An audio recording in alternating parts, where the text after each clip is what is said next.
Berlin didn't burn so much as it peeled. Caleb Voss smelled it before he saw it, a chemical sharpness in the wind like burning wires and blood. His gut clenched. Something was wrong in the air, in the light, in the silence that followed. Then the sky tore open. Caleb Voss felt it before he saw it, a shift in pressure, a wrongness in the air. The sky went first, torn in half by a sound like God cracking his knuckles. Then came the flash, wrong color, wrong temperature, wrong. The kind of light that didn't just blind you but made your bones hum like tuning forks. Caleb had seen IEDs and fuel air bombs in Afghanistan, watched a drone flatten a compound in Syria. Nothing prepared him for the rip. The ground heaved. Buildings split. Glass turned into vapor. People, so many goddamn people, just disappeared into the brilliance. No heroic last stands. No screams. Just silence swallowed by light. Caleb dove on instinct, body acting faster than thought. He woke coughing black soot into a shredded sleeve, half his squad dead beside him. Their checkpoint had become a crater. The Brandenburg Gate was gone. Flattened. Pulverized. Above him, the sky still flickered with unnatural color, like oil on water, like bruises blooming across the clouds. He tried to move, then stopped. Just breathed. He heard the first alien ship long before he saw it. Not with his ears, those were still ringing, but deep in his ribs. A bass thrum that made his heart misfire. The thing descended like a cathedral carved from obsidian and bone, silent and impossibly slow. No wings. No engines. Just presence, dark and deliberate, blotting out the last sunlight like it had rights. A man staggered past, missing both arms, eyes weeping blood. Caleb stared, frozen in place, horror rooting him to the broken street. He didn't look away. Couldn't. The image burned itself into his brain like a brand. Caleb stared. He felt the acid crawl of helplessness up his spine, and for the first time in years, didn't know what to do. The man looked at him and smiled. Then he collapsed. That was how it began. By nightfall, Caleb had found 2 survivors, a comms tech named Fisher and a civilian woman who refused to give her name. They were hiding in the subway beneath what used to be Friedrichstrasse. The air was dense with the stink of scorched plastic, urine, and metal. Water dripped in slow, arrhythmic taps from cracked pipes overhead, echoing through the hollow dark. Dust floated in the stillness, and every breath tasted like copper. Caleb could feel the cold of the concrete through his knees and the weight of 1,000 tons of dead city pressing above. The air was thick with burned plastic and ozone. Damp stone walls radiated the city's lingering death. The only light came from Fisher's cracked tablet screen, flickering like a dying heartbeat. Global? Caleb rasped. Fisher shook his head. Not just us. Shanghai, DC, Nairobi, Sao Paulo. Simultaneous strikes. No warning. No demands. Caleb's jaw tightened. Genocide without conversation. Or maybe we weren't worth talking to, the woman said. Her voice had steel under the ash. They made a mistake then, Caleb muttered. They left some of us alive. Fisher looked up. And what are we gonna do? Throw rocks at space gods? Caleb didn't answer. He just reached into his coat and pulled out a dented, half-melted combat knife. We'll start with this. The next week blurred into hunger and silence. Caleb led scavenging runs by night, moving like ghosts through the corpse of the city. Drones patrolled the skies, smooth, humming things that disassembled anything warm. Cities weren't being occupied. They were being cleared. Nothing left standing. No monuments. No shelters. Just sterilized, glassy death. But humans are stubborn bastards. They found old bunkers. Museum tunnels. Sewers from centuries past. Berlin, for all its sins, had layers to hide in. In one tunnel, they found a Russian vet with a Kalashnikov and a dry sense of humor. In another, a group of Syrian refugees who taught them how to distill drinkable water using copper wire and scavenged solar panels. Every day was a new scar. Every night was a whispered miracle. Hope was thinning. Morale thinner. 2 weeks in, exhaustion was setting in like frostbite. Supplies were low. The air in their hideouts grew heavier with every lost voice on the comms. Caleb started seeing ghosts in the shadows, faces of the squad he'd buried in the crater. No one said it out loud, but they were waiting for the end. Then they heard a noise under the rubble of an old tram station. A weak knock. A breath. A muffled voice. They found Amarali. She was pinned beneath a fallen tram car, legs crushed but eyes clear. The dust choked them all, but she was calm, too calm. Fisher wanted to leave her dead weight, he'd muttered, but Caleb didn't hesitate. It took 2 hours, 1 pry bar, and a dislocated shoulder, but they got her free. She never screamed. Later, while Caleb splinted her leg, she spoke for the first time. You pulled me out. Why? Because you were alive, he said simply. You're gonna get yourself killed doing that. Probably. She stared at him, then nodded. All right, I'll make it worth it. I used to study alien microbes. I think I know what they breathe. That was the first time since day one that Caleb felt something close to hope. The Velethi Combine didn't send diplomats. They sent harvesters. The bodies they took were catalogued, tagged, and shipped somewhere no one ever returned from. It took Amara 3 more weeks to confirm it. The invaders were seeding Earth with their own ecosystems, bioforming it microbe by microbe. Not for war. For replacement. They're not exterminating us out of hate, she said. It's just protocol. We're the infestation. Fisher snapped. You expect me to accept that? That we're just mold on a petri dish? No, Caleb said. He tightened the strap on his salvaged rifle. I expect you to fight harder. Mold doesn't shoot back. And fight they did. The first alien they killed bled silver. For a second, no one moved. The thing let out a high, warbling cry, more like disbelief than pain, and collapsed with a wet crunch. Silence followed, then heavy, shuddering breaths. Fisher dropped to his knees, clutching his head, sobbing into the dirt. Amara stood still, eyes wide, lips parted in stunned awe. Caleb felt a tremor run down his arms as he pulled the blade free. It had worked. They could bleed. Holy shit, Fisher gasped. We can kill them. Caleb didn't smile. Not yet. But a cold certainty settled in his chest. Yeah, he said. We can. Not fast, not easy. It was 9 feet tall, plated like an insect, and tore through 2 people before Caleb's knife found the gap beneath its mandible. It screamed, not mechanical, not animal. Something else. Something that sounded almost surprised. Amara stood frozen. Fisher wept. Caleb didn't move until long after it stopped twitching. It died in the mud of an old canal.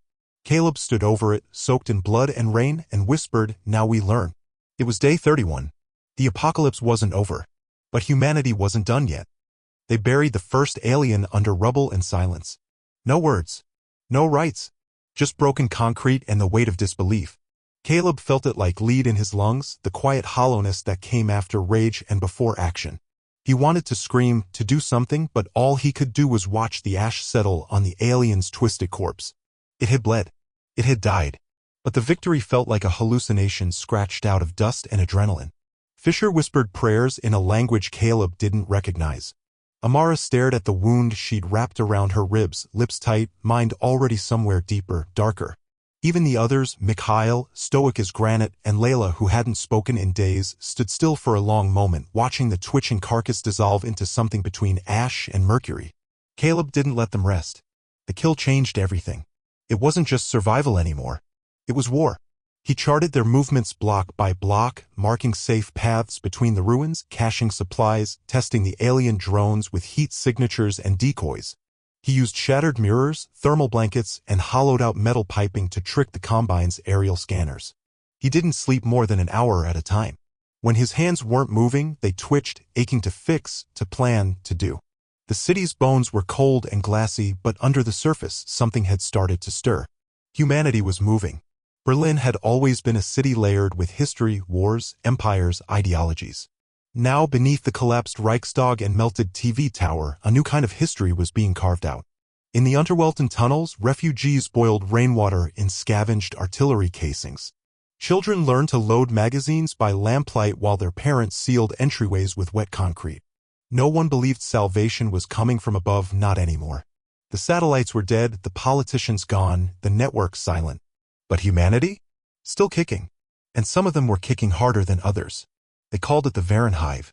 A Velethi processing site, black stone towers, and humming monoliths sunk like teeth into the belly of old Potsdam.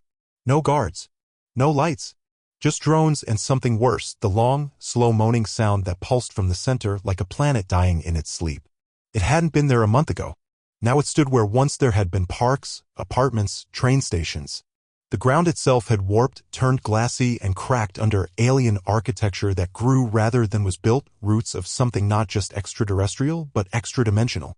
The Combine weren't engineers.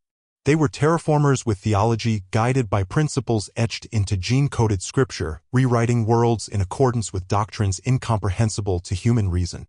Every structure they raised throbbed with symbolic design, pulsing not just with energy, but with meaning. Caleb wanted to scout. Amara wanted samples. Fisher just wanted to avoid it altogether. Whatever they're doing in there, Fisher muttered, his voice cracking from weeks of smoke and dust, we don't have the firepower to stop it. We don't need firepower, Amara replied. We need data. The two of them argued for a full hour in the hollowed-out bones of an opera house. The chandelier had collapsed into the first row, its gold plating blackened, glass scattered like teeth. Dust drifted through a hole in the dome. Caleb stood apart, watching the city breathe around them the way it had started to reclaim its ruins. Moss on stone. Rats navigating broken escalators. The small, savage rebirth of the human world. The argument ended when the smoke came. Black tendrils trailing up from the hive's site like veins from a festering wound. It wasn't rising like fire, it moved in patterns, pulsing like breath. And with it came the sound. Not a scream. Not quite. Something older. Hungrier. They left that night. The team was 5 strong. Caleb. Amara. Fisher. Mikhail. Layla. Mikhail had once been Spetsnaz. His rifle was pre-collapse Russian surplus, modified with a carved stock and a telescopic scope pilfered from a museum display. He didn't smile, didn't speak unless necessary, but when he did, people listened. Layla was barely 17. Silent, pale-eyed, knife-smart. But sometimes when she thought no one was watching, she touched the bracelet on her wrist, a child's trinket, pink plastic faded to gray, and her hand trembled for just a moment before vanishing into the shadow again. She moved through ruins like a shadow and had killed her first drone with a hammer and a prayer. No one asked about her past. No one needed to. They reached the hive by dawn, navigating through the sewer arteries of Berlin. Old World War II bunkers linked to Cold War fallout shelters. They passed rooms once used for propaganda broadcasts, now echoing with dripping water and the skittering of rat colonies. The outer buildings pulsed with warmth, slick with alien growth. It smelled wrong, like vinegar and scorched meat, like rot mixed with ozone. Caleb gagged behind his scarf. Mikhail turned green and spat into the dust. Layla didn't even flinch. They entered through a breach in the side. The wall wasn't brick or steel. It was fused to half-melted concrete, half something living. Every surface had a texture that shimmered and flexed when touched, like jelly stretched over bone. The walls breathed, exhaling something that made their teeth ache. Inside, light came from no source. It just was a soft green illumination that made shadows seem to retreat rather than form. There were no right angles. Everything curved. Everything pulsed. It was like walking through the inside of a lung. In the central chamber, they found the cages. Humans. Still alive. Stripped and wired, suspended in liquid columns. Eyes wide open. Some twitched. Most didn't. Some were children. Fisher dropped to his knees, shaking. Mikhail's face was stone. Layla turned away, covering her mouth. "They're mapping us," Samara whispered. She pointed at one of the consoles, an organic interface pulsing with electric blue light, displaying neural diagrams so intricate they seemed to breathe. Neural pathways, instinct loops, muscle memory. "They're turning us into a schematic for programming." "For puppetry." "For what?" Caleb asked. "Replication," she said. "Or conversion." He stepped toward one of the pods. The man inside was young. Maybe 20. His skin was stretched tight. Tubes ran into his mouth, his veins, even his tear ducts. His eyes met Caleb's. He blinked. Caleb stared. He didn't look away. This was no longer a question of science. It was a line, and the Combine had stepped over it.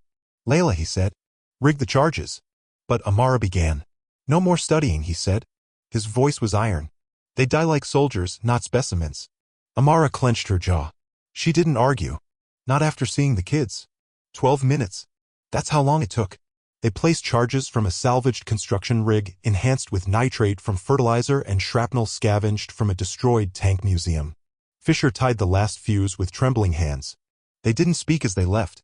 When the hive went up, the sound rolled through the earth like a buried scream. Flames turned the black spires red. Alien material burned blue and green, casting ghost light over the ruins. The plume climbed into the sky like a flare, a message written in smoke. "We are still here." Retaliation came 2 nights later. Not drones. Not harvesters. Soldiers. 10 feet tall. Covered in kinetic reactive plating that shimmered with embedded processors. 6 limbs, 2 for weapons, 4 for movement. Their eyes glowed faintly, and their weapons were like plasma lances that fired bursts of magnetized light. But they weren't ready for what humanity had become. Caleb's people lured them into the old museum district, tight tunnels beneath the pergamon where marble columns had cracked and war artifacts lined makeshift barricades. The air was stale with plaster dust and coppery fear. Mikhail's charges were rigged to a collapsed elevator shaft. When the first soldier entered, the floor erupted. Fisher's sensor spoof rerouted the remaining hostiles into a narrow hall lined with pressure-activated grenades. Layla moved through shadows, sliding under beams, her blades whispering through alien cartilage. The aliens moved fast, but humans moved smarter. They bled. The fight took an hour. 3 aliens lay dead. 1 escaped, missing an arm. Caleb stood over a corpse, rifle still warm. The stench of blood, hot metal, and ozone mixed with dust. He spat. Welcome to Earth. It was day 45, and humanity had just declared war. The next morning, the sky was quiet. Too quiet. No hum of drones. No orbital flashes. No seismic echoes of distant bombardment. Just silence, like the world had paused to breathe, to listen. Caleb didn't trust it for a second. He sat atop the skeletal remains of a parking structure overlooking the west edge of Berlin, what had once been the Tiergarten. Trees still burned in places, their branches scorched to bone, while the great Victory Column lay in pieces, half swallowed by alien growth. The air smelled of char, damp stone, and the faint copper sting of ozone. Alien vines twisted through monuments like veins, pulsing faintly with green-blue luminescence. But in the gaps between ruin and ash, life was creeping back. Vines. Rats. Smoke from human fires. The ghost of civilization refusing to lie still. And something else, a flicker. Barely perceptible, like static against the backdrop of natural sound. He tuned his ears, held his breath. There it was again. A faint rhythmic pulse. Amara, he said into the radio, you hear that? She didn't respond immediately. Then, yeah. Not natural. Definitely a transmission. But it's weird. Weird how? It's encrypted but primitive. Like someone's using scavenged tech. Not Combine. Not ours. Caleb's eyes narrowed. That could only mean one thing. Someone else was alive. They tracked the source for 20 hours. The signal ebbed and surged like a tide, fading with sunrise and returning stronger by dusk. They passed through shattered suburbs and broken infrastructure, old commuter rails half submerged in floodwater, overgrown playgrounds tangled with thorns. Every step forward meant another risk, tripwires, sensor nets, things far worse than drones. But the signal remained. Consistent. Purposeful. They found the transmitter hidden in the husk of a Lutheran church north of Spandau. The stained glass windows had collapsed, replaced by slabs of polycarbonate painted with hand symbols and code, human-made, layered in spray paint and mud. Makeshift antenna arrays bristled from the belfry, cobbled together with car radio parts, twisted copper, and drone fragments. Inside, the pews had been gutted. Solar panels and capacitor banks lined the walls, humming softly beneath scavenged LED strips. The altar had been transformed into a workshop, motherboards stacked beside cans of fuel and dried food. On the far end, 2 people stood frozen, their eyes wild and wary. One was a wiry man in his 50s with a thick beard and a satellite phone duct-taped to a jury-rigged transmitter. The other was a young woman, barely out of her teens, wearing a patched German army jacket and boots 2 sizes too big. They stared at the team like ghosts had walked in. Your resistance? The man asked, lowering a stun baton but not his guard. Caleb nodded. You've been broadcasting. The man grinned, weariness turning his face into a canyon of creases. That was the idea. Call out. Wait for someone to answer. You did. What's your name? Elias. This is my daughter, Mara. We've been tracking transmissions, anomalies, anything not Velethi. There are others. Not many, but some. Scandinavia. Eastern Bloc. Pockets in the States. South Africa. Fisher stepped forward cautiously. You've got contact with other cells? Not direct, but I've triangulated repeater pings. Combine's jamming isn't perfect. We can still bounce low-bandwidth signals ultra-low frequency below their scanning threshold. We even managed to hijack one of their relay towers for a few minutes last week. Got a ping from Krakow. Amara's eyes lit up. You cracked their systems? Barely, Elias said. Their language isn't just symbolic, it's recursive modular. Like it rewrites itself mid-transmission. But not randomly. With enough pattern recognition, you start to see anchors. Lexical constants. Mara interrupted. Her voice was soft but sure. They don't think like we do. That's why they missed us. We're not logical enough. Layla gave a rare, crooked smile. Over the next 2 days, Elias shared everything. Maps, frequencies, failed contact attempts, combined patrol paths.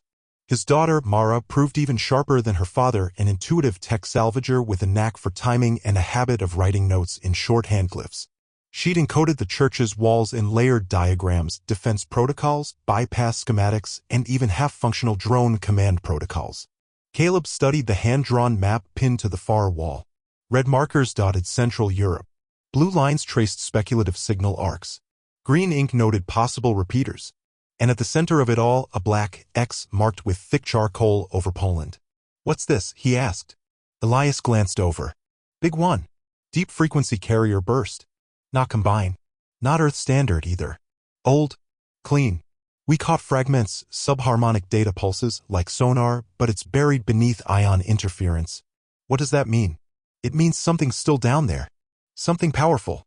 Maybe even pre-invasion. Maybe ours." That word settled like a stone in the air. Ours. The idea that something human, military, scientific, anything had survived beneath the Combine's radar was nearly unthinkable. Amara leaned over the signal logs, her eyes scanning fragments of static-laced waveforms. "There's a signature pattern here. This isn't random drift. This is targeting." "You think it's reaching out?" Fisher asked. "No. I think it's waiting." That night, they sheltered in the crypt beneath the church, once a tomb for nobles, now lined with blankets, supplies, and battery packs. The air was dry and cool, the silence broken only by the low hum of Elias's transmitter cycling its scan loop. Amara sat beside Caleb, their shoulders close in the gloom. "You think this is real?" she asked. "The signal? The network?" Caleb didn't answer at first. He closed his eyes, listening not just to the static but to the new rhythm forming in the ruins of the world. "Patterns. Signals. Intent. I think the Combine changed the rules," he said finally. "And we're changing too. But is it human?" He exhaled slowly. "If it fights the Combine, we'll figure the rest out later." She looked at him, and for the first time in weeks, her eyes held something other than fatigue, something like possibility. Upstairs, Elias's antenna array caught another pulse. A new signal. Stronger. Closer. Outside, in the bones of a ruined city, static danced across the radios. Humanity was no longer alone. The name wasn't given. It was earned. They called Caleb the Butcher because of what happened in Dresden. Not the ruins. Not the empty streets or melted glass towers. Not the Combine checkpoint he ambushed, or the 6 drones he downed with repurposed mining charges. No, it was what came after. Dresden had been a Combine depot, one of their early terraform anchors. Beneath its cracked skyline, they'd built something brutal. A supply lattice that funneled biomass, data, and organics from across Central Europe. Human prisoners were processed there. Alive. Conscious. The Combine never killed their captives outright. That was inefficient. Unlike human execution or imprisonment systems, they saw no value in finality.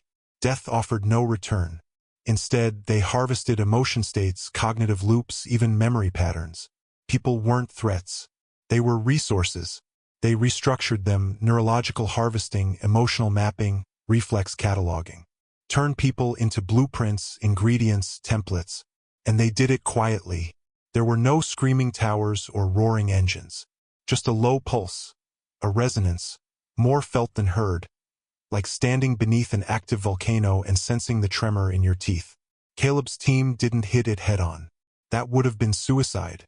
Instead, they spent 9 days charting patrols, tracing power cables through collapsed subway arteries, and listening, always listening. The Combine spoke in fractal pulses, repeating rhythms. Amara had begun to hear their meaning beneath the chaos. Not words, not quite, but intentions. Their language was less about syntax, more about sequence. Command wasn't spoken, it was experienced. It scratched at the edges of the mind, left dreams flickering with alien geometry. And once, Elias had woken speaking in patterns he didn't remember hearing. If you listened too long, it stuck to you. But if you listened right, you could hear what they were preparing. "They're ramping up transit protocols," she said, kneeling beside a humming pylon deep underground. Her tablet glowed with spiraling heat maps. "They're about to move thousands. We hit them now, we cut their cycle in half." Mara nodded, spreading a paper map across a rusted train bench. "If we wait, they vanish into the interior network. No trace."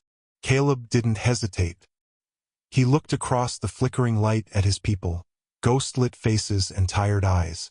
"Then we burn it." The plan was simple. Simple never meant easy. They set up in concentric rings, operating like an old-world siege force.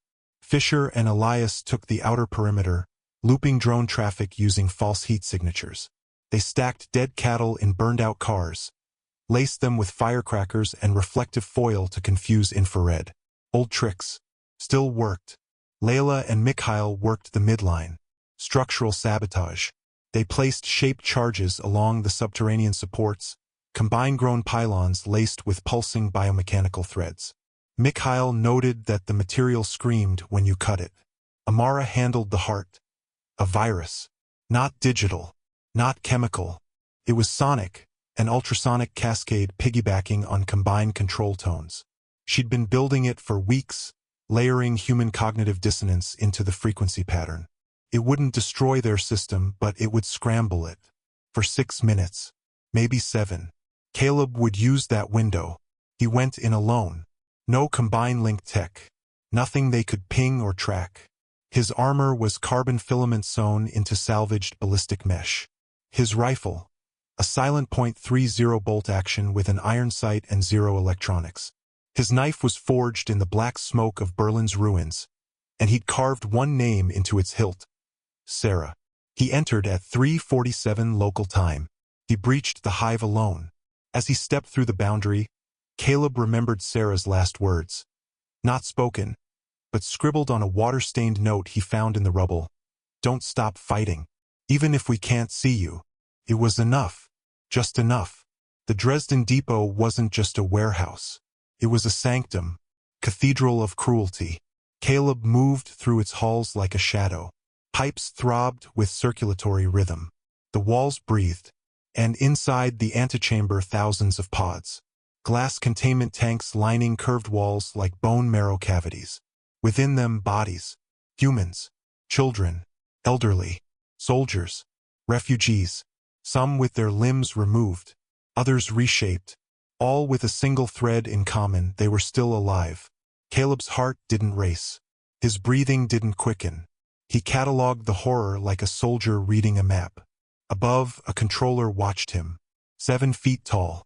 Armor black and glistening like obsidian, segmented across 6 limbs. A helm crowned with prismatic lenses. It didn't attack immediately. It observed. Then it moved. For arms unfolded.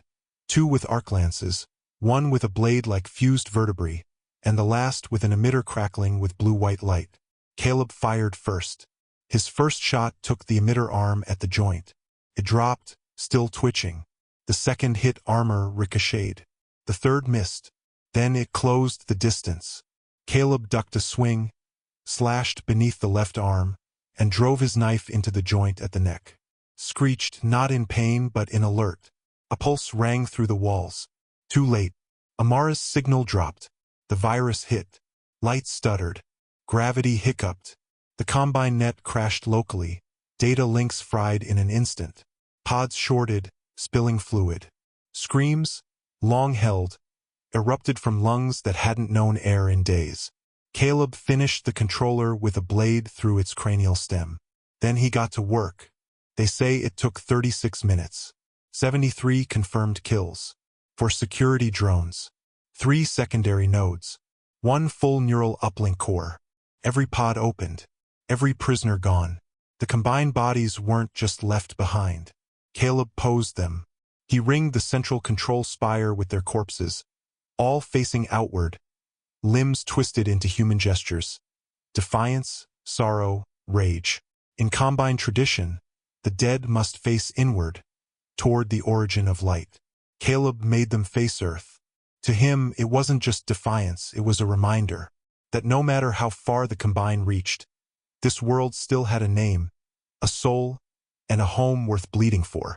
He wanted them to remember what it meant to be fought on human soil.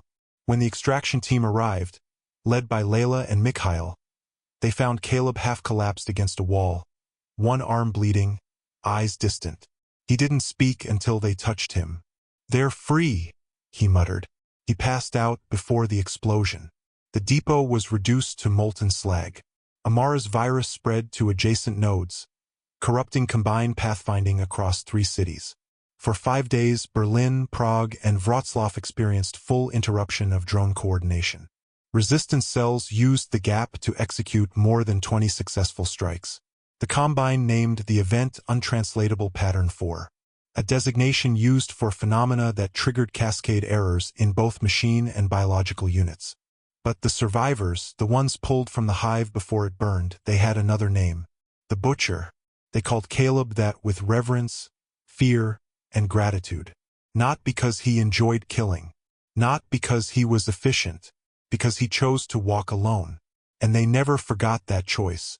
Now, Caleb stood on a ridge of blasted asphalt, watching the smoke curl from the cratered remains of a Combine crawler transport. Flames still licked from the half-shattered husk. The air reeked of scorched biomass and ozone. Beyond the wreckage, the sky glowed with false auroras, side effects of Combine atmospheric modulation. He didn't feel like a butcher. He felt tired. But the signal traffic was spiking again. One partial message repeated every 30 seconds. Garbled but unmistakable. Dash. AST Bastion. Northern Arc. Initiate phase. It looped, unresolved, like a hand reaching through smoke. Across Elias's network, new pings were emerging. Static resolved into pulses. Unknown contacts. Partial voice logs. Messages in broken human tongues and once-dead languages. Something someone was answering back. And the next war front was already forming. The signal came again at 3:12 Universal Time Coordinated. This time, it wasn't garbled. It wasn't even encrypted. It was a voice. Caleb felt it before he heard it, a crawl under the skin, a weight in his chest like someone had spoken directly to the part of him that still remembered silence in foxholes. Around him, the others stilled. Even the wind paused. We see you, Airborne. We hear your defiance. We are not Combine. We are older. We remember the First War. We remember humanity. It looped 3 times, then cut into a single frequency tone that vibrated bone and silence alike. The message had been caught on 3 arrays: Elias's tower, a scavenged repeater in Krakow, and a functioning relay station buried under an old Russian naval base near Murmansk. Amara called it an impossibility. Caleb called it a sign. Layla just cleaned her blade and said, "So we bleed gods now." They moved east. The signal had come from coordinates just outside Bielorussia, an ancient forest straddling the Belarus-Poland border. It was one of the last places on Earth untouched by orbital bombardment. Somehow, the Combine had left it alone. No terraforming spires. No biomass harvesters. Not even scout drones. The forest was a black void in Combine surveillance, a dead zone in every grid. Caleb didn't like it. But they went anyway. The journey took 6 days. 6 long, burning, ash-smeared days. Food ran low. Mikhail developed a limp from an old shrapnel wound. Elias caught a fever that left him muttering in half-sleep. At night, they rotated watch while staring at stars that no longer moved, satellites gone, constellations distorted by orbital wreckage. Doubt crept in. Caleb kept moving. They passed through fields of vitrified farmland where corn had once grown. Now the stalks were black glass, twisted like screaming statues under a pale sky. Rain tasted like metal. Dust carried the sting of carbonized bone. There was no wind, only the hush of a broken world holding its breath. Villages were worse. In one, the only building left standing was a schoolhouse, walls scorched but intact. Inside, desks remained, neatly arranged, each one with a set of small shoes beneath it. A mural covered one side, a rainbow above the earth, the words "We'll grow again" written in 6 languages. Fisher didn't speak the rest of that day. In another town, they found outlines, shadows of people burned into walls. Mothers holding children. Couples. Whole families. A vaporized moment etched into eternity. Only in the dead silence of the 5th night did they find the message that stayed with them all. Painted in white on a fire-blackened wall, a child's handprint. Overlaid were the words, "We remember ourselves." Elias wept when he saw it. Not loudly. Just a quiet exhale as he lowered his head and touched the wall. Amara joined him. Caleb did not. He only stared, jaw set, firelight dancing in his eyes. "Let them remember us back," he murmured. The forest greeted them like a cathedral that had never forgotten God. The scent of loam and wild mint filled the air, mixing with the distant tang of pine sap. Leaves whispered above like old voices. Beneath their boots, the ground gave slightly soft, forgiving, as though welcoming them. Even Caleb, who no longer believed in much beyond survival, felt it. The air was different here, cooler, older. The silence wasn't oppressive. It was sacred. Trees older than nations rose like columns into mist. Their roots braided into natural paths as if shaped by intention. The birds returned. Insects hummed. Water moved. Life thrived. And not a single drone crossed their path. No watchers. No surveillance. Nothing. Amara's instruments went dead at the forest edge. The moment they stepped beneath the canopy, her tablet's screen shimmered, then blacked out. Her drone lost signal 5 seconds later. EMP field? Caleb asked. She shook her head slowly. No. Something older. Not jamming. Not interference. Like it doesn't belong here. Like we're somewhere else. A preserve? Elias suggested. Amara frowned. Or a quarantine. Still, they moved forward. They found the monument on the third day. Not a statue. A crater. 50 meters wide. At the center, a combined harvester buried like a fossil, its body rusted and cracked, covered in moss and tree roots. The earth had grown through it, not over it. Its core reactor was cold, its limbs fused into stone. Time had wrapped around it like a wound. And its chest cavity, designed to house prisoners and biomass, had been torn open. From the inside, they found bones. Not human. This thing was killed, Amara said, crouching over the husk. Her voice was hushed, reverent. The internal walls bore claw marks. Not burns. Not explosions. Tears. Gouges in alien alloy. Mikhail tapped the hull. Whatever they put in it, it woke up. And it wasn't happy. Layla stared into the ribbed remains, eyes wide. She pointed to a smeared pattern of dried dark matter along the inner walls. It fought its way out. That's not damage. That's an escape. Amara ran a bioscan. The readings made no sense. The DNA strands registered were double helixed, but fragmented. Half resembled human mitochondrial data. Half didn't match anything on Earth or combined databases. This is a hybrid, she said. Something between. Maybe something before. Her brow furrowed.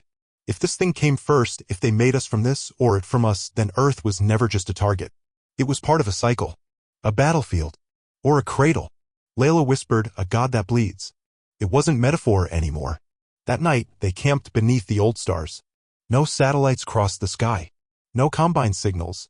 Just the vast hush of ancient wilderness. And at 2:09, the voice returned. This time, it wasn't a broadcast. It spoke through Caleb's radio. Directly. Not digital. Not intercepted. Personal. The screen lit up blue and the speaker crackled with slow, deliberate words. You killed the Varen hive. You broke the lattice. You marked the dead with your name. You were what we were. We remember. Caleb stared at the device. It wasn't connected to any array. No transmission bands were open. Who are you? He asked. The voice paused. We are those the Combined fear to name. We are the fracture they could not mend. The war that never ended. Are you human? Once. Long ago. And more. Now we are what you must become. Then silence. Caleb looked to the others. Amara was pale. Elias looked shaken. Even Mikhail had gone still, hand resting on the butt of his rifle. You heard that, Caleb said. They nodded. Layla stepped forward. It wants to meet. Caleb narrowed his eyes. Where? Here, she said. It's already waiting. They returned to the crater the next morning. Fog clung to the edges like breath on glass. As the sun rose, the moss on the harvester began to glow faintly. And something moved beneath it. Roots split. Earth shifted.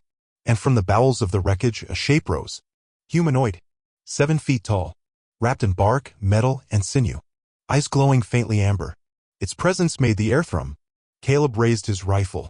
The thing didn't flinch. It spoke not aloud, but into them. A memory. A sound. A feeling.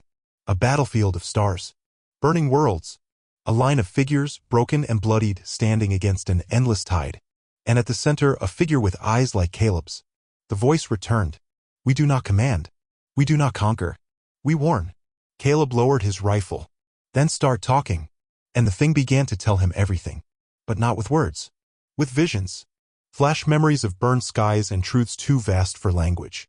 And one phrase burned behind Caleb's eyes. The Combine was not the first. Then the light dimmed and the voice said, it won't be the last. The visions didn't fade. They haunted Caleb's waking hours, fragments of alien wars fought in systems with no names, memories not his but branded into his mind like thermal scars. He saw dying stars used as weapons, oceans boiled into code, languages that burned themselves into thought. He remembered being someone else, something else, standing against a tide of metallic beasts with the same cold eyes the Combine wore now. And when he blinked, the world didn't return. He snapped at Fisher for a trivial error. Forgot his own name once during a debrief. The weight of those memories was warping something inside him, and he wasn't sure it could be undone. The others, the ones who had spoken, weren't human anymore. But they remembered what it meant. And they feared the same thing Caleb did, that the Combine weren't just conquerors. They were cleaners. The last step in a cycle meant to erase what had come before. He told the others everything. Amara didn't flinch. Her mind moved faster than the rest of them, already drawing new maps in her notebook, layering timelines over myth, reverse engineering theology into data. This forest was a vault, she said. They sealed something here because it was dangerous, but also because it was necessary. Elias lit a cigarette with shaking fingers. We're not soldiers anymore, he muttered. We're stewards of something we don't understand. Mikhail just cleaned his weapon, but his eyes were different. Watching the trees now, not for enemies, but for signs. And Layla sat at the edge of the crater for hours, whispering. Caleb didn't ask to who. That night, they made a decision. The emissary, Caleb refused to call it a god, stood silently as they spoke. It didn't interrupt. It didn't guide. But when Caleb looked to it and said, if we fight, what do we become? It answered without hesitation. Not what we were, but what they fear. They formed a pact that night. In firelight and silence. Not a religion. Not a rebellion. Something older. A reminder that even in the face of extinction, humanity didn't kneel. It evolved. They would carry knowledge forward. They would seed tactics into resistance cells. Pass fragments of memory encoded in pulse, rhythm, and gesture. A distributed insurgency. Not one flame, but a field of embers ready to ignite. Over the next 3 days, the others taught them. Not with lectures. With memories. Tactics. Biology. The resonance between muscle and intention. How to move like water through sound. How to see in frequencies humans were never meant to access. Caleb learned to disrupt drone sensors by harmonizing breath and motion. Layla could hear vibration signatures through walls. Amara reconstructed a partial Combine command matrix using only tone, pitch, and visual waveform. They called it inheritance. It didn't come without cost. Caleb bled from the nose every night. Layla began speaking in her sleep, sometimes in Combine code. Elias dreamed in ultraviolet.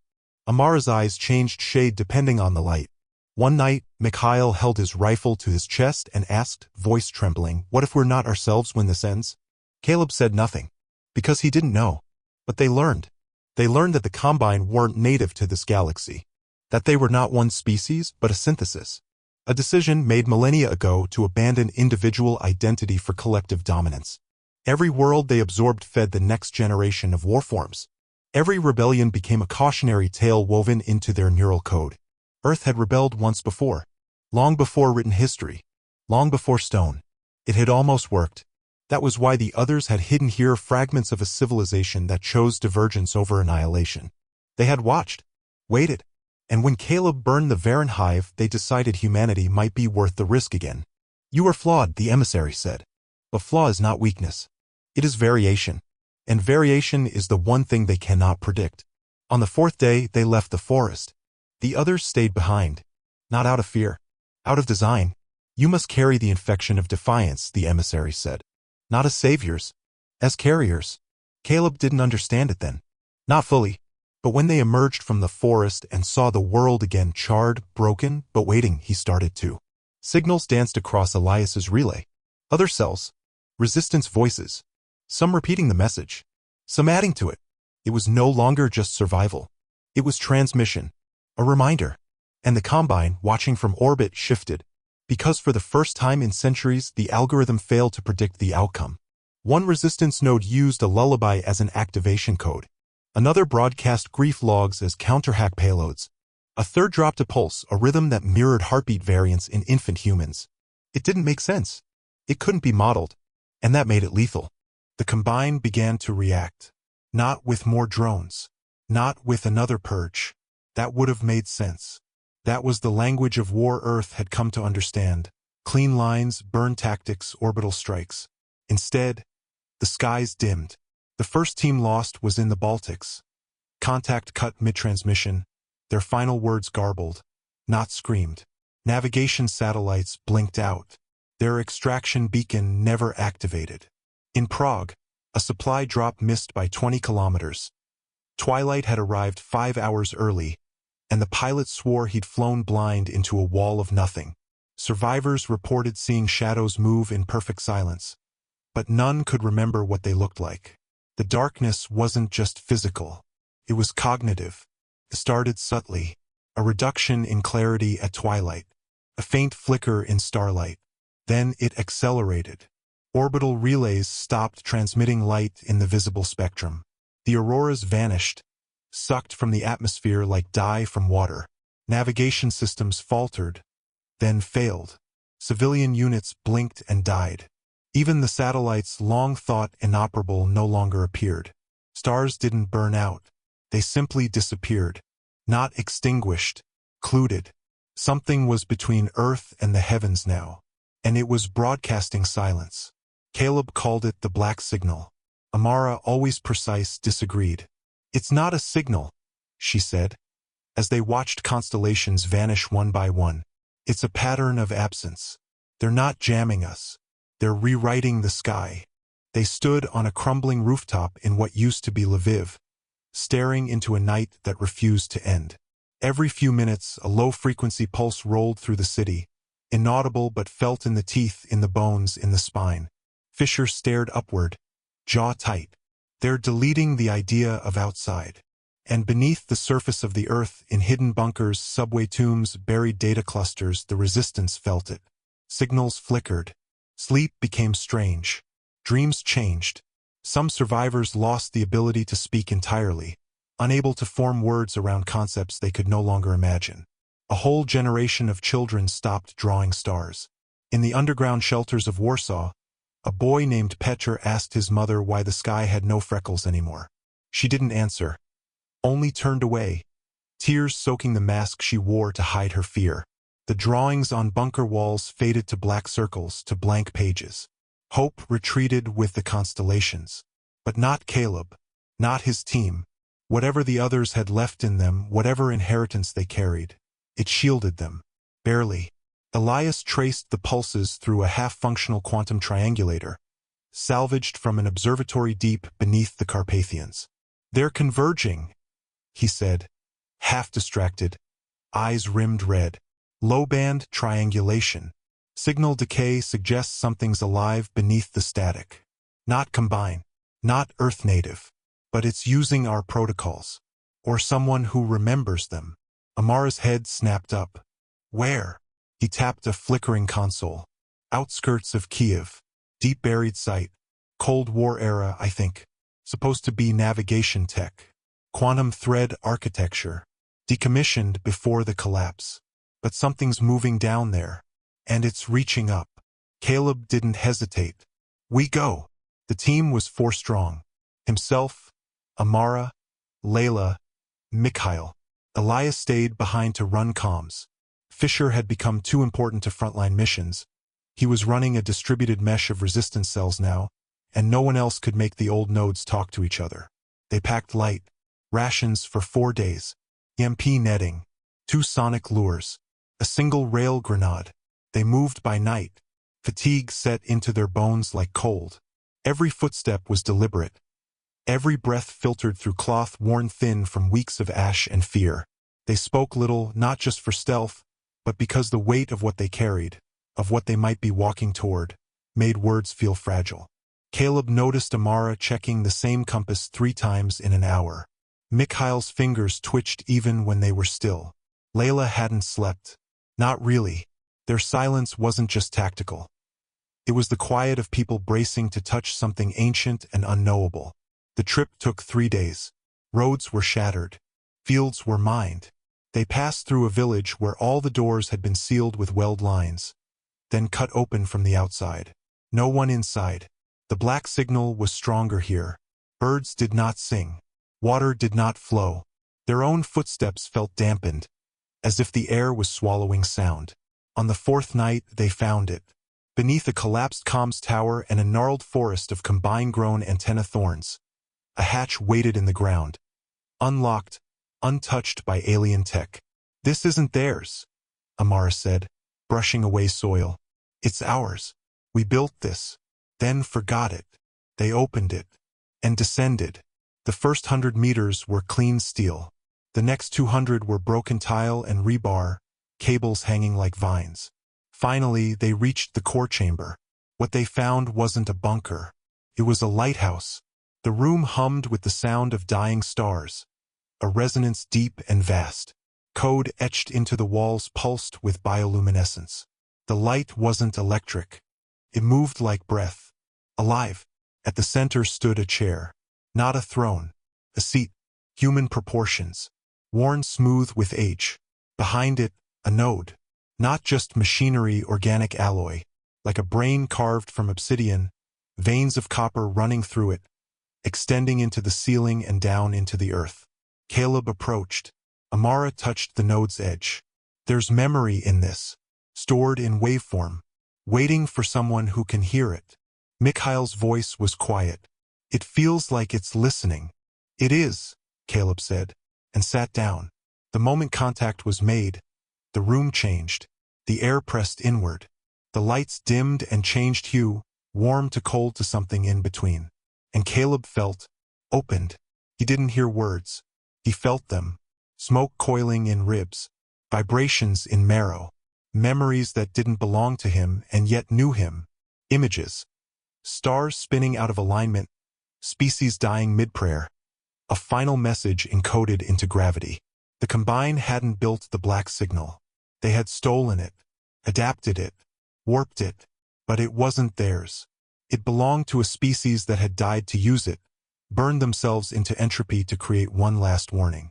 One last tool. A weapon made from forgetting. A silence so profound it could blind machines. Kill algorithms. Strip predictive models of every scaffold. And now Earth could wield it. If someone paid the price. Caleb saw the price. He saw himself burning in slow time, echoing across space in pieces.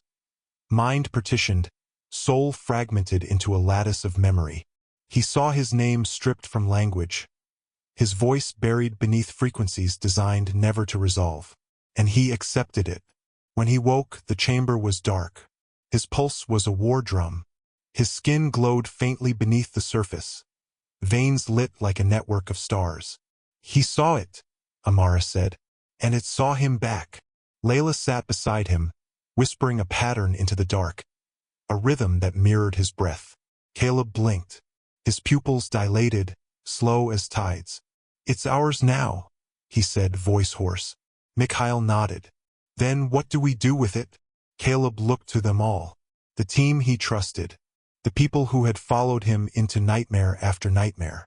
Now, he said, we give them a silence they'll never recover from.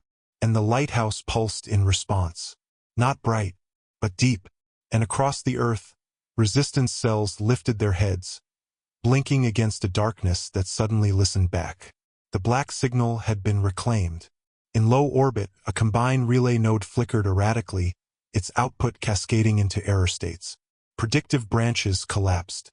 A threat designation rose in priority beyond any known algorithm. One node sent an emergency recall directive to 6 harvester ships, and was met with silence. And for the first time, the Combine felt fear. The black signal spread like fire through buried networks. It wasn't a broadcast. Not in the traditional sense. Couldn't be tuned into or intercepted. It was felt. A shift in gravitational resonance. A song without notes, embedded into the way matter remembered light. In London, a young hacker slammed his fists against a dead terminal, expecting static, and instead felt his heartbeat synchronize with a rhythm that made the lights flicker in sync. It bypassed every screen and screamed into bone. Traveled beneath oceans, through concrete, across neural gaps. It moved with memory and pulse. Where radio failed, it resonated. Where words fractured, it hummed. And where fear ruled, it unfolded. All across Earth, resistance cells felt the change. A woman in Dakar blinked mid-ritual and saw the constellations return in her mind. A boy in Tokyo traced forgotten characters into the ash with his fingers, and they glowed. In a collapsed metro beneath Buenos Aires, a soldier-turned-poet recited a line he hadn't heard since childhood, and the cavern walls answered back with flickering light. Old war relics began to hum. Broken satellites whispered once more. Entire sectors of the planet, once darkened by Combine terraforming, pulsed faintly with energy, not electrical but ancestral. Memory returning to place. Gravity bending to pattern. Terrified the Combine. Their first response was caution. Their second was war. Within 24 hours, Earth's upper atmosphere lit with blue arcs, energy signatures of Combine dropships exiting stealth orbits. They rained down with surgical fury, targeting transmission points, old ruins, abandoned relay towers. But they struck only echoes, shadows. The black signal had already passed. Caleb's team had broadcast nothing. The signal had moved through them. They didn't carry it in tech. They carried it in rhythm, in gait, in memory, in syncopated heartbeats and the way they stared down the machines.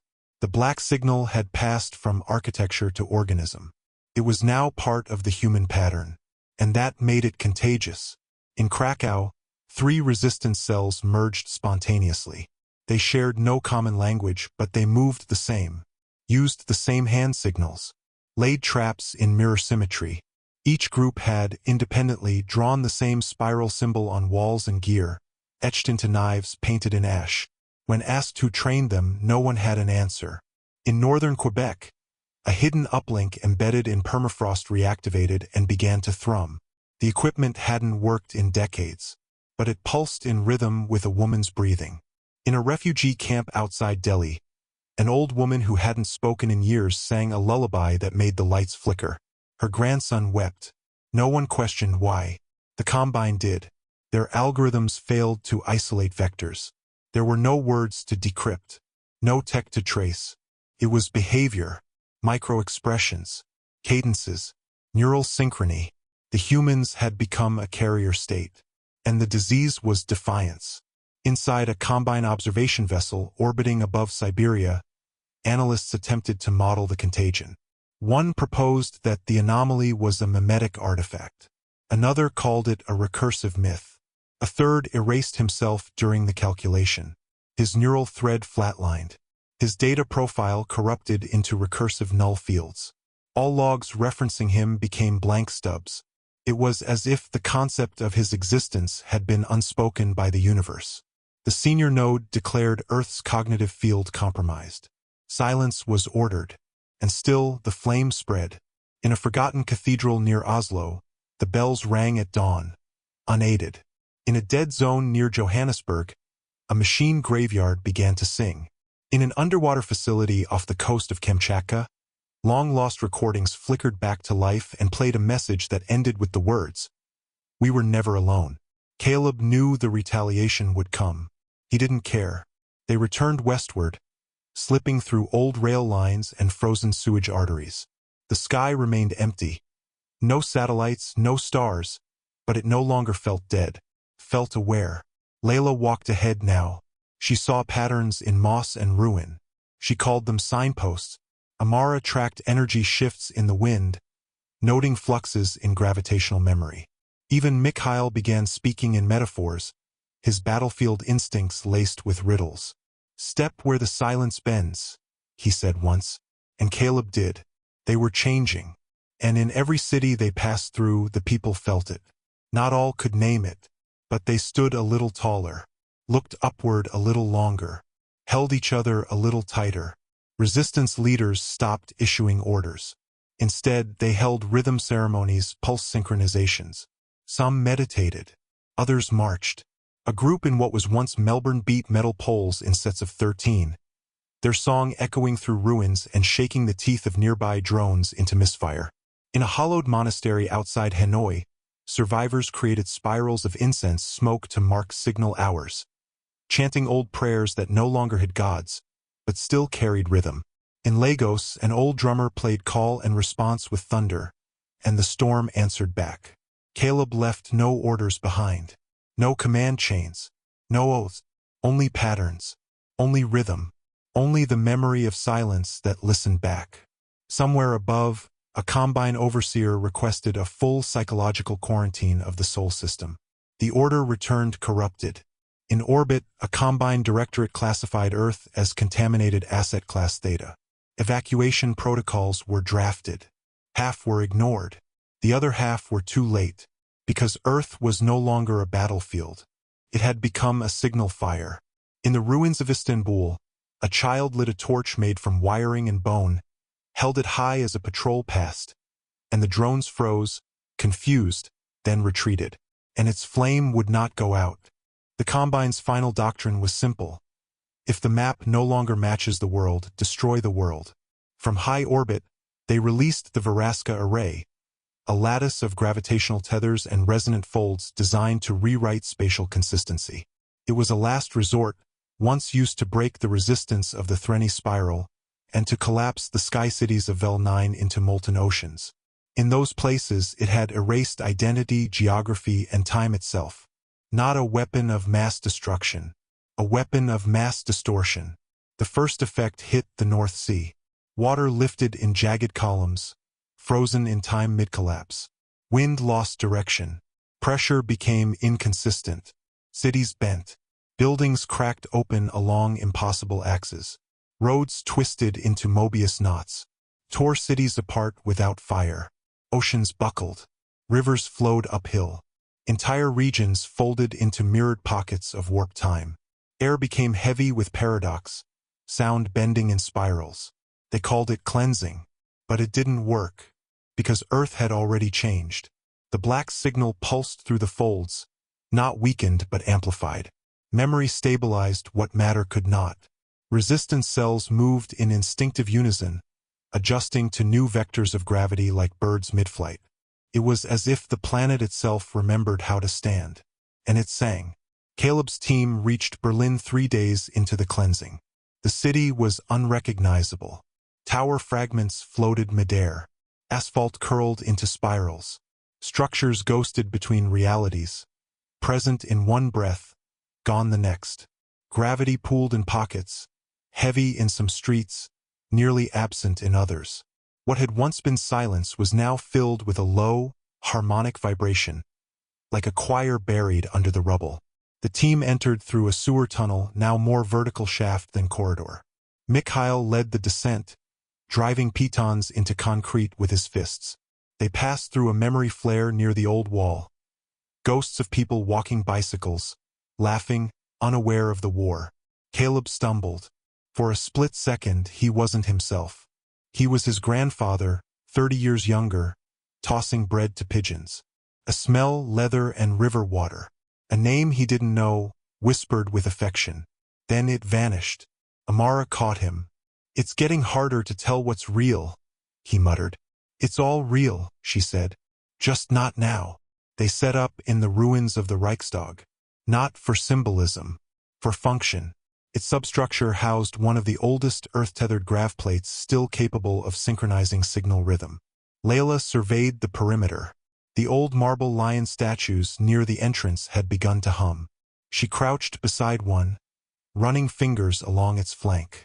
Patterns emerged. Grooves worn into fur that matched the rhythm Caleb had sung weeks ago in the woods. "This place remembers," she whispered. They worked without speaking. Amara tuned the frequency harmonics to match the signal's pulse. As she connected the final strand, her hands hesitated. What would become of her mind once completely merged with the signal structure? Would she remain Amara, or become another node in something vaster? She pressed forward anyway, because fear could not be allowed to dictate the pattern. She worked with a dozen strands of old copper wire, a cracked diagnostic node, and a graviton tuner repurposed from a defunct Combine drone. Layla rigged the speaker pylons with ceramic conduits and orgonite amplifiers, gear harvested from a singing wreck in Dresden. Her hands moved like a sculptor's. Mikhail stood guard, rifle slung but unused, eyes skyward. Every few minutes he whispered counts, seconds between anomaly pulses. Caleb stood at the heart of it all, breathing in sync with the earth. Every inhale pulled tectonic echoes into his lungs. Every exhale shifted dust older than nations. His spine trembled as if a mountain's heartbeat had aligned with his own. Then he began to sing. It wasn't music. It wasn't words. It was vibration, laced with memory and grief and war. His voice cracked and bled and bent the air. The pylons caught it, amplified it, fed it back into the grav plate, and sent it radiating across the broken city. It reached further than sound should travel. In Budapest, resistance fighters felt the hum rise through their teeth. In Cairo, a collapsed minaret shook itself into perfect verticality. In the Pacific, whales breached and circled ships still burning with combined fire. Other cells joined. Across the world, rhythm answered rhythm. Songs with no language, movements with no choreography, chants without names. The black signal evolved, no longer silence that listened, but defiance that sang back. Combine units faltered. Flight algorithms lost orientation. Gravity wells collapsed inward. The Veraska array glitched mid-execution, struggling to adjust for an Earth that refused to hold still. The world was no longer obeying. Inside Combine Command Unit 3, suspended in high orbit above the South Pole, chaos reigned. Inversion incomplete. Spatial collapse plateaued. Signal bleed reaching internal mimetic thresholds. The Directorate node pulsed a red urgency. Protocols that hadn't been activated since the raising of the Akaran core worlds flickered online. But Earth wouldn't follow the script. Every moment of silence returned louder. Every loss of control fed the signal. They issued a directive. Terminate with fire. 10 harvester ships broke formation. Accelerated toward the surface. Only 4 made it through. The rest were pulled apart by graviton spirals singing with the signal's rhythm, like sound becoming teeth. Inside one harvester, a pilot screamed a prayer in his home tongue, a dialect now extinct, before being unmade by resonance. His last thought wasn't fear. It was awe. Amara cried as the sky fractured. She didn't know why, only that it felt like watching a scream give birth to freedom. Caleb collapsed as the final harmonic echoed through the grav plate. His eyes were bloodshot.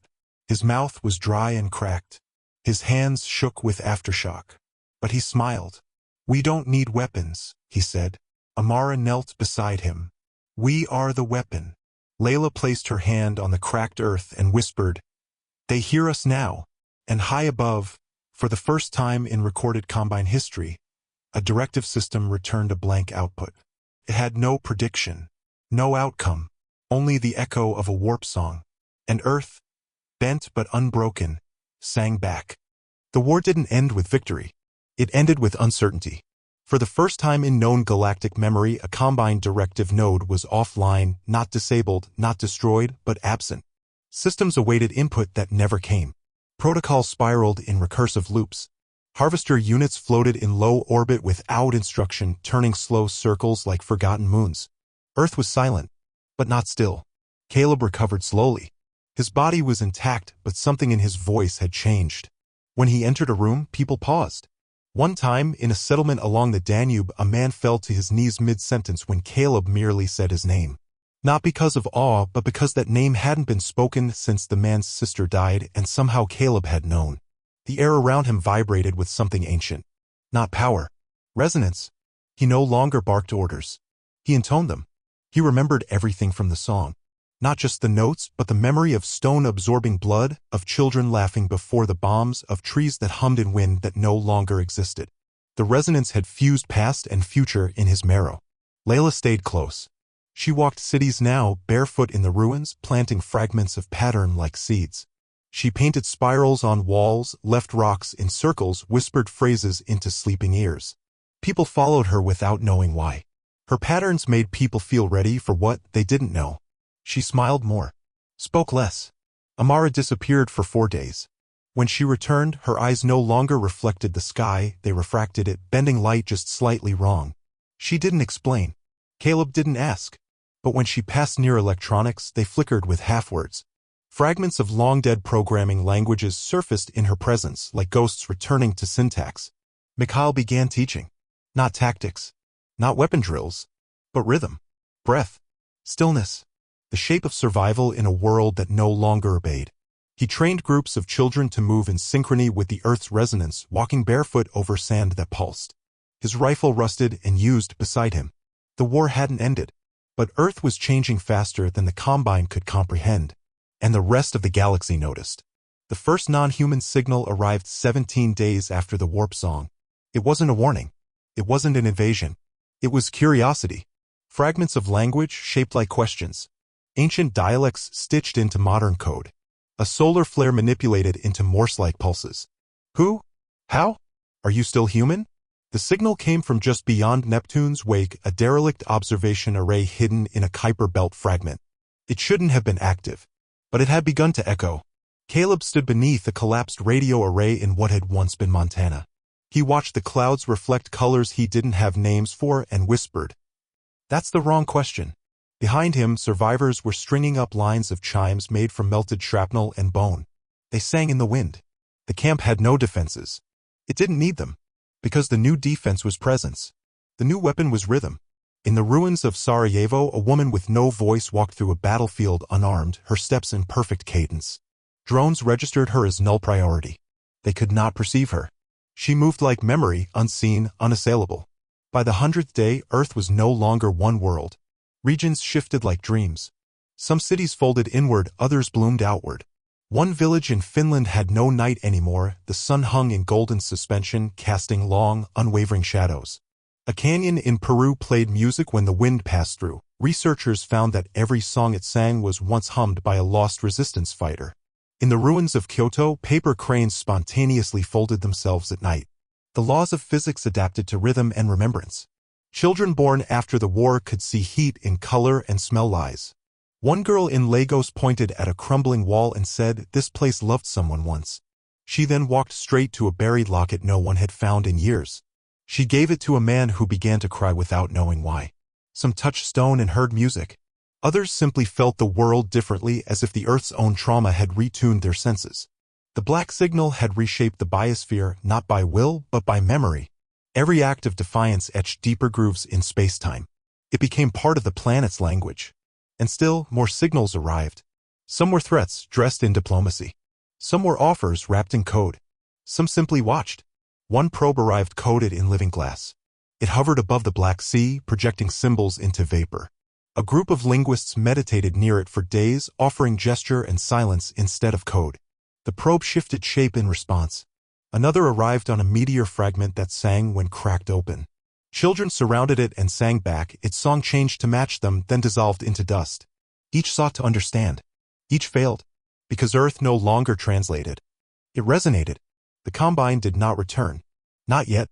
But Caleb knew they were still listening. He felt them in the static between signal pulses, in the way wind moved through certain valleys, in the hesitation of birds before they sang. He welcomed it. He no longer planned for battles. He planned for echoes. On the 200th day, a child was born with a voice that made machines dream. Her first cry rebooted 3 broken drones. One of them began painting spirals in the sand. On the 300th, a desert bloom covered most of what had been the Gobi. The plants glowed at night, reacting to heartbeat proximity. On the 400th, Layla built a tower with no purpose except to sing. Its harmonics reached beyond orbit, pinging dead satellites until one answered in a dialect extinct for millennia. By the 500th, humans had begun to write back, not in language, but in pattern. In silence. In song. In gesture. They built sculpture out of old helmets. They turned artillery into wind instruments. They tattooed skin with waveforms and maps that changed depending on who was looking. The planet had become a living dialect. Travelers spoke of navigating terrain by how their breath vibrated against standing stones. In the Andes, a wanderer followed music only he could hear and arrived exactly where he was needed 3 days before the call for help was sent. And beyond the stars, the ones who had once feared Earth's chaos began to fear something else. That Earth had become not a rebellion, but a reminder. And reminders, once heard, do not go quiet. They hum. They echo. And they wait.